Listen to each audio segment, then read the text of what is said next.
Est-ce qu'il faut interdire les réseaux sociaux aux jeunes de moins de 16 ans? On picosse ces jeunes de moins de 16 ans c'est vrai, aujourd'hui. parce qu'on parlait tantôt de la boisson énergisante. Ben oui, là, on parlait des jeunes et de la vitesse. Et là, chlouc, les réseaux sociaux. Les jeunes, on va les mettre juste dans des petits moules, puis on va jeunes. attendre qu'ils arrivent à 20 ans, puis là, ils pourront faire des choses, mais entre-temps, t'as des boissons, l'alcool. Plus rien.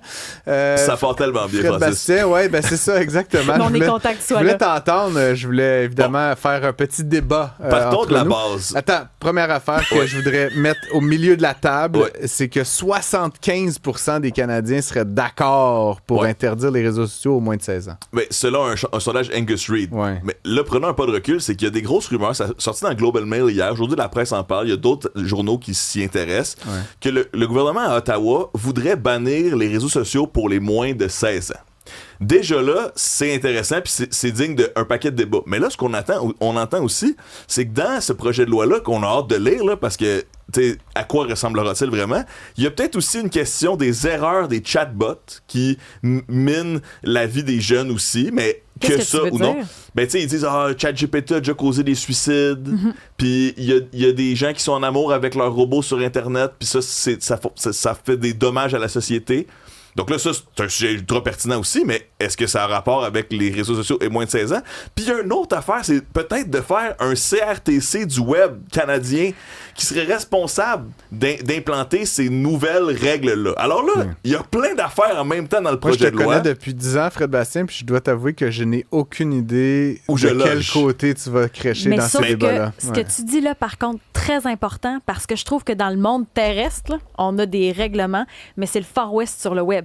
Donc, d'avoir une espèce de CRTC du web, je trouve pas ça plate. C'est le Far West à un certain point, dans le sens où les plateformes font leurs propres règles. C'est pas vrai que c'est le Far West tant que ça. Puis sur les plateformes principales qu'on connaît, là, YouTube, Facebook, Instagram, TikTok, etc., ben, c'est rare qu'on va plus loin que les lois en termes de liberté d'expression puis de discours haineux, etc. Bon, il y a des épices de ça, encore une fois, dans les rumeurs en lien avec le projet de loi qui sortira, que j'ai très hâte de lire. Là.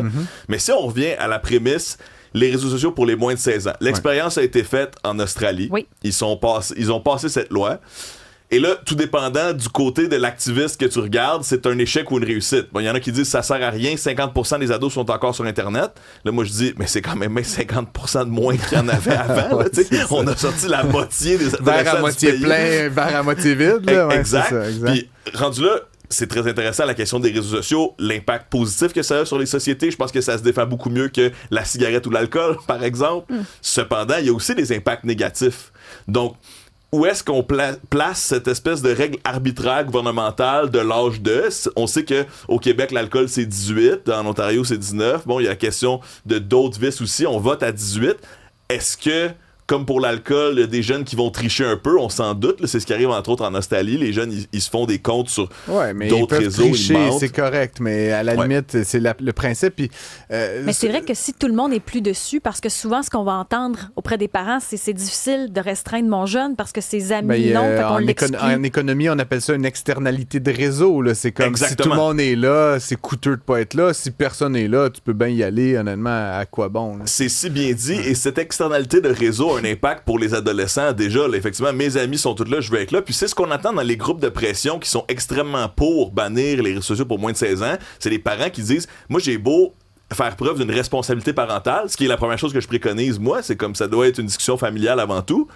Mais là, les parents nous disent, mais c'est parce que mon enfant me dit que tous ses amis en ont un. Puis je pense qu'il y a plein de parents qui sont sensibles à cet argument-là aussi. Exactement, c'est important. L'inclusion sociale, peu importe la forme que ça prendra avec les époques. Donc, les gens qui tirent d'un côté disent, c'est vrai qu'il y a on se mettra pas la tête dans le sable. Là. Il y a des enjeux d'anxiété, de dépression, il y a des enjeux de déconnexion sociale, et puis il y a des enjeux plus graves encore. Tu nous en parlais hier, là, de solitude ou de faux rapport à autrui. Dans un moment où le cerveau est pas mature. Exactement. Parce que c'est vrai chez l'adulte, sauf que le jeune, jusqu'à 25 ans, son cerveau est encore en train de se développer. Exact.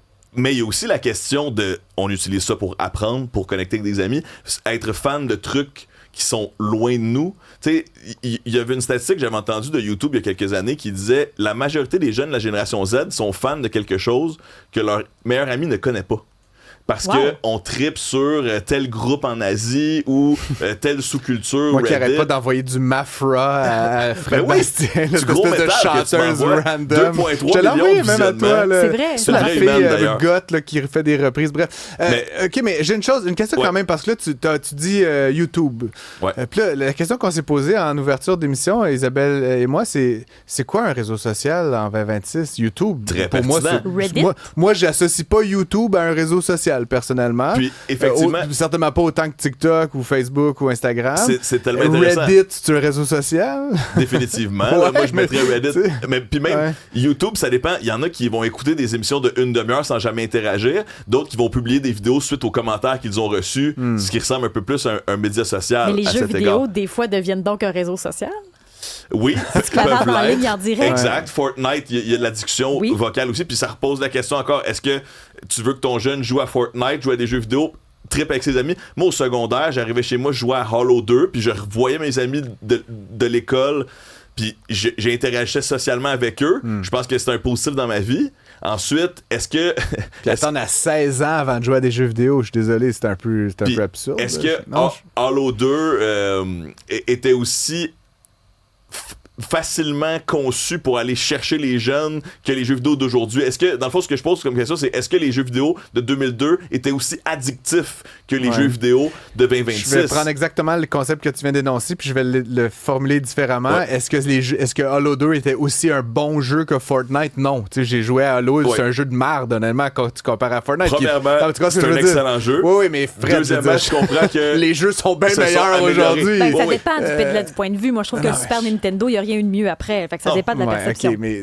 Dans les questions aussi que Global Mail soulève par rapport à l'article de loi qui viendra, on pose la question, est-ce qu'ils vont même légiférer sur le scroll infini? Le fait que l'application, on n'arrête jamais. Puis je trouve que le parallèle avec les jeux vidéo actuels est encore là. Ils sont conçus pour que les parties ne finissent jamais, alors que dans mon temps, le jeu vidéo, il y avait une fin. On avait fait le tour de la cassette à un moment donné. Mais alors, est-ce qu'on enveloppe nos enfants dans du papier bulle? Ou est-ce que c'est vraiment une bonne idée de l'interdire? Puis mon premier réflexe, c'était de dire responsabilité familiale. Là, ce qui est intéressant, par exemple, c'est qu'il y a une question aussi de l'Europe contre-attaque là-dedans. Parce que apparemment, le G7 devrait discuter de cet enjeu-là la semaine prochaine, là, dans les prochaines semaines. Alors, on n'a pas fini d'en parler, mesdames et messieurs. Puis là, je suis allé me poser la question, qu'est-ce que le G7 dit, dans le fond, de ça? Parce que ça dépend des nations. Au Canada, le projet serait imminent. Bon, l'Australie n'est pas dans le G7, mais eux l'ont fait. Les États-Unis, c'est par État. Puis on s'entend que les États-Unis, là, habituellement, surtout au niveau fédéral, c'est un peu contre eux-mêmes là, s'ils légifèrent, parce que c'est beaucoup leurs compagnies qui font des milliards avec ça. Puis qui sont de forts lobbyistes et qui mettent des milliards de dollars dans les campagnes. Ouais. C'est les États-Unis et la Chine avec TikTok. C'est principalement ça pour l'instant. Il y aura-t-il un jour des solutions plus locales? Pas impossible. Au Royaume-Uni, il y a une question, une étude de bannir sous 16 ans, comme en Australie, puis peut-être comme au Canada.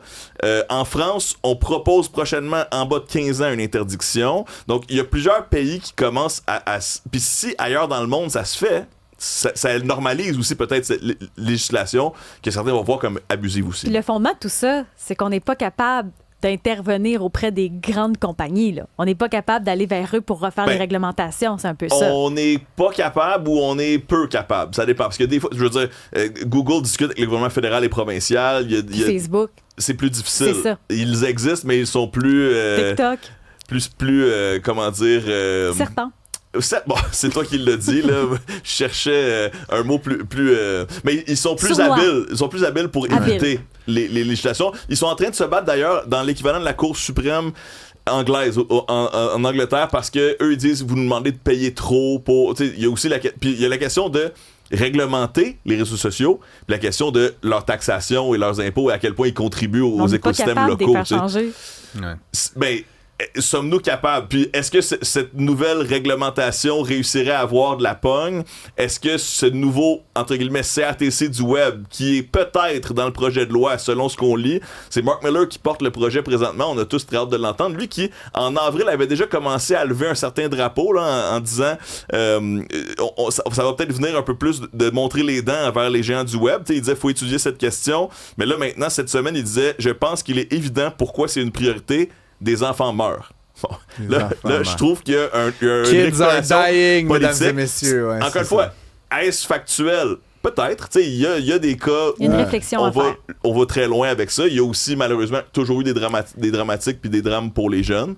Mais c'est sûr que ça va être intéressant à suivre. Puis j'ai l'impression que c'est pas la dernière fois qu'on en parle à cette antenne cet été. Julie, ça la fâche sur la messagerie texte au 187 Cube Radio parce qu'elle dit, vous parlez du CRTC, mais le vrai en ce moment de la difficulté à gérer ces dossiers, puis là, vous voulez qu'on en crée un autre. Mais ça pourrait être une autre entité là, avec d'autres personnes sur le comité. Avec Fred Bastien à la tête, puis, peut-être. Ça repose la question de comment est-ce que ces pays-là réussissent à légiférer, puis de l'interventionnisme gouvernemental. C'est quoi les limitations du pouvoir gouvernemental sur l'Internet? Avons-nous les compétences? Ben, les compétences et les capacités. La légitimité, là, même. Est-ce que c'est à l'État de te dire quel site web tu peux visiter, quel autre tu peux pas visiter? C'est pour ça que je disais un peu par l'absurde. Comme pour moi, YouTube, ça sert à plein de choses.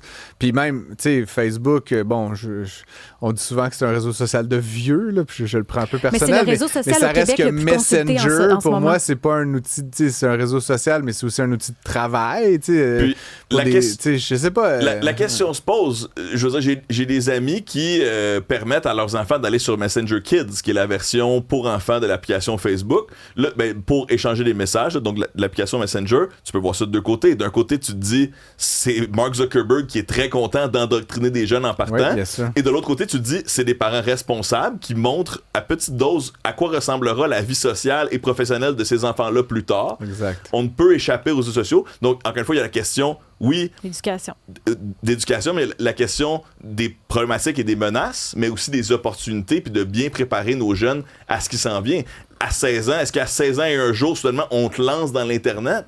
Tu sais, je fais le lien avec l'alcool encore, même si je trouve que les réseaux sociaux sont facilement plus défendables que l'alcool. C'est comme si t'as jamais bu de ta vie, puis à 18 ans pile, tu bois une pinte de vodka, ça se peut que ça soit difficile. Le coma éthylique te guette. Exact. Et là, est-ce qu'il y a des enfants qui vont réussir à contourner le règlement s'il y en a un? Est-ce que ça va amener des nouvelles manières de discuter entre parents, mais aussi dans un contexte scolaire parfois?